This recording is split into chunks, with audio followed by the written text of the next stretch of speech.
డిఎస్సిపై వైఎస్ఆర్సీపీ పోరుబాటులో భాగంగా విజయనగరం జిల్లా గజపతి నగరంలో రిలే నిరాహార దీక్ష జరిగింది. మంత్రి నారా లోకేష్ రాజీనామా చేయాలని మాజీ ఎమ్మెల్యే బొత్స అప్పల నరసయ్య డిమాండ్ చేశారు. ఉద్యోగాలు ఇస్తామని నిరుద్యోగ యువతను దగా చేశారని మండిపడ్డారు.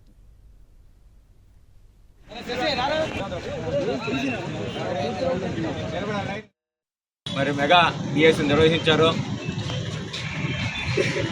దాంట్లో ఎన్నో అవతారాలు జరిగాయి.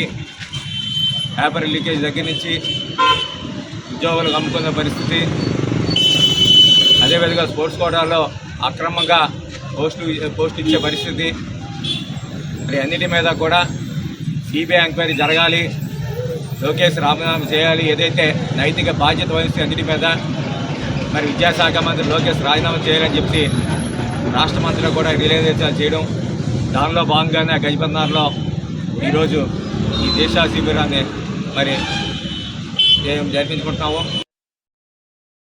మరిన్ని అప్డేట్స్ కోసం ఛానల్ ను సబ్స్క్రైబ్ చేయండి.